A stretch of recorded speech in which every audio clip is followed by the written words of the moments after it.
အားလုံးမင်္ဂလာပါကျွန်တော်ကိုရဲပါကျွန်တော်ဒီနေ့ program မှာဒီ add-on အနေနဲ့သုံးလို့ရတဲ့ module လေးတွေပေါ့နော်အဲ့ဟာလေးတွေအကြောင်းကျွန်တော်ရှင်းပြပေးပါမယ်ကျွန်တော်တို့ဒီ program မှာ add-on အနေနဲ့ဝယ်သုံးလို့ရတဲ့ module တွေတော့အများကြီးရှိတယ်အဲ့ထဲမှာကျွန်တော်ဒီနေ့ human resource နဲ့ပတ်သက်တဲ့ဒီ add-on feature လေးအကြောင်းရှင်းပြပေးပါမယ်ဗျကျွန်တော်တို့ဒီ human resource ဆိုတဲ့ကောင်လေးပေါ့နော်အဲ့ add-on လေးကိုဝယ်လိုက်ပြီဆိုလို့ရှိရင်ကျွန်တော်တို့ဒီမှာ human resource ဆိုတဲ့ကောင်လေးကိုမြင်ရမယ်နောက်တစ်ခုဒီဘက် menu မှာလည်းကျွန်တော်တို့ human resource ဆိုတဲ့ဟာလေးကိုမြင်ရမယ်ပေါ့နော်အဲ့တော့ကျွန်တော်တို့ဒီကောင်လေးတွေကိုနှိပ်လိုက်ပြီဆိုလို့ရှိရင်ကျွန်တော်တို့ဒီ stat list ထဲကိုရောက်သွားလိမ့်မယ်ဒါဆိုလို့ရှိရင်ဒီကိုယ့်ရဲ့ဒီ site မှာကိုယ့်ရဲ့အလုပ်ရုံမှာရှိနေတဲ့ဒီဝန်ထမ်း list တွေအကုန်လုံးကိုကျွန်တော်တို့ဒီထဲမှာလာပြီးတော့ထည့်ထားလို့ရတယ်ပေါ့နော်သူနဲ့ပတ်သက်တဲ့အချက်လက်တွေအကုန်လုံးဒီထဲမှာ record ယူထားလို့ရတယ်အဲ့တော့ကျွန်တော်တို့ဒါကတော့ stat list နဲ့ပတ်သက်ပြီးတော့ရှိလိမ့်မယ်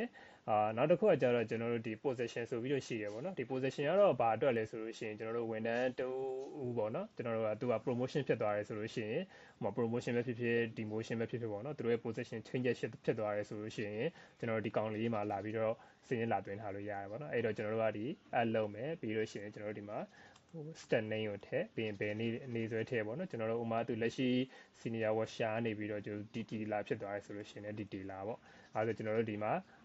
note မှာတစ်ခုထည့်ပြီးလို့ရတယ်ပေါ့နော်အဲ့တော့သူဘာကြောင့် DT လာရလို့ရပါတယ်ဆိုတဲ့ဟာမျိုးပေါ့နော်အဲ့တော့ကျွန်တော် add position နှိပ်လိုက်ရင်ဒါဆိုလို့ရှိရင်ကျွန်တော်တို့ position တစ်ခုကိုပြန်ပြီးတော့သူ define လုပ်ပေးသွားပြီအဲ့ဒါကျွန်တော်တို့ဒီ step မှာပြန်ကြည့်မယ်ဆိုလို့ရှိရင်လည်းကျွန်တော်တို့အခုဒီသူ့ရဲ့ position change သွားတဲ့ဟာရဒီ step မှာပါသူက auto သွားပြီးတော့ update ဖြစ်ပဲပေါ့နော်အဲ့တော့ကျွန်တော်တို့ position change လိုက်တာ ਨੇ ဒီသူ့ရဲ့ဒီဝန်ထမ်းရဲ့လက်ရှိ position မှာလည်းသွားပြီးတော့ auto update လုပ်ပေးပါတယ်နောက်တစ်ခါကျတော့ running ပေါ့နော် running ကကြတော့ကျွန်တော်တို့အကြောင်းမျိုးကြောင့်ပေါ့သူနဲ့ပတ်သက်ပြီးတော့ကျွန်တော်စီကံပိုင်းပဲဆိုင်ရာပဲဖြစ်ဖြစ်အလုံးနဲ့ပတ်သက်ပြီးဖြစ်ဖြစ်တခုခုမှာသူ running ရှိတယ်ဆိုလို့ရှိရင်ကျွန်တော်တို့ဘယ်နေ့လဲပြီးရင်ဘာနဲ့ပတ်သက်ပြီးတော့မှစီကံပိုင်းဆိုင်ရာဆိုစီကံပိုင်းဆိုင်ရာအကယ် fine ကြေးပါတယ်ရှိတယ်ဆို fine ကြေးပါထည့်လို့ရတယ်ပြီးရင်နောက်မှာလည်းကျွန်တော်တို့ဒီ remark တခုခုထည့်ပြီးတော့ကျွန်တော်တို့တင်လိုက်လို့ရတယ်ပေါ့နော်အဲ့တော့ဒါကကျွန်တော်တို့ဒီသူတခုခုပေါ့နော် running တခုခုရှိတယ်ဆိုရင်ကျွန်တော်ဒီမှာလာပြီးတော့စီရင်သွင်းထားရဆိုလို့ရှိရင်ကျွန်တော်တို့မလာကုန်တာတော့ဖြစ်ဖြစ်ဒီနှစ်ကုန်မှာဖြစ်ဖြစ်ပေါ့နော်ကျွန်တော်တို့ဒီ promotion တွေ bonus တွေစဉ်းစားတဲ့ချိန်ကြလို့ရှိရင်ဘယ်သူကဒီအလုံးနဲ့ပတ်သက်ပြီးတော့ဘယ်လောက်ဟိုဖြစ်တယ်ဆိုတဲ့အချက်လက်တွေအကုန်လုံးကျွန်တော်တို့ဒီထဲမှာပြန်စစ်ကြည့်လို့ရတယ်ပေါ့နော်နောက်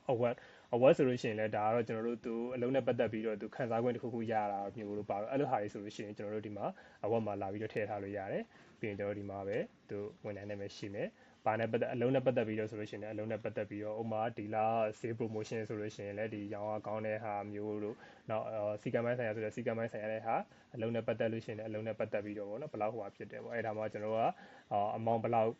ဆိုကြပေါ့နော်အဲ့လိုမျိုးရှိတယ်ဆိုတော့အမောင်းထဲအမောင်းမဟုတ်ဘူးဆိုလို့ရှိရင်လည်းကျွန်တော်တို့အမောင်းမှာ0ထားပြီးတော့ဒီ note မှာပဲပေါ့နော်လက်ဆောင်ပစ္စည်းတစ်ခုခုဆိုလဲလက်ဆောင်ပစ္စည်းတစ်ခုခုကိုကျွန်တော်တို့ဒီမှာမှတ်ချက်နဲ့ရေးပြီးတော့ကျွန်တော်တို့ထည့်လိုက်လို့ရတယ်ပေါ့နော်ဒါကတော့ကျွန်တော် award နဲ့ပတ်သက်ပြီးတော့ data ထည့်တဲ့ပုံစံ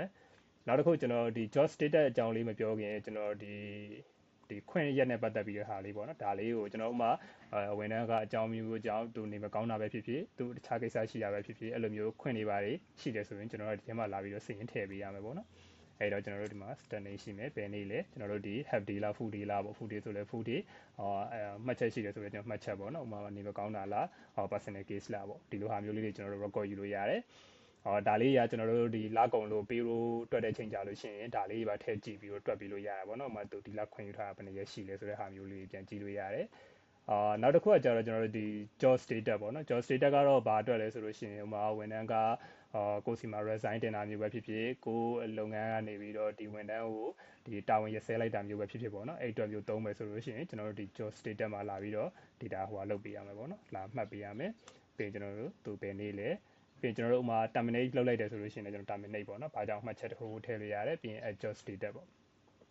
အဲကျွန်တော် terminate လုပ်လိုက်ပြီဆိုလို့ရှိရင်ဒီ edit list မှာပျောက်သွားလိမ့်မယ်ပေါ့နော်ဒီ stat ထဲကို edit list မှာပျောက်သွားလိမ့်မယ်အဲဒီထဲမှာကျွန်တော်တို့အကုန်လုံးထုတ်ကြည့်နေတာဆို all ထုတ်ကြည့်ပေါ့နော်ဒါဆိုလို့ရှိရင်သူဒီမှာ status ကဒီမှာ terminate ဖြစ်နေသွားပြီပေါ့နော်အဲ့တော့ကျွန်တော်တို့ကဒီ human resource မှာဆိုလို့ရှိရင်ဒီလိုအကြောင်းအရာလေးတွေဒီလို function လေးတွေကိုလုပ်ငန်းအတွက်လိုအပ်မယ်ဆိုလို့ရှိရင်ဒီ human resource ဆိုတဲ့ add-on လေးကိုထပ်တိုးပြီးတော့သုံးလို့ရတယ်ပေါ့နော်အားလုံးကျေးဇူးတင်ပါတယ်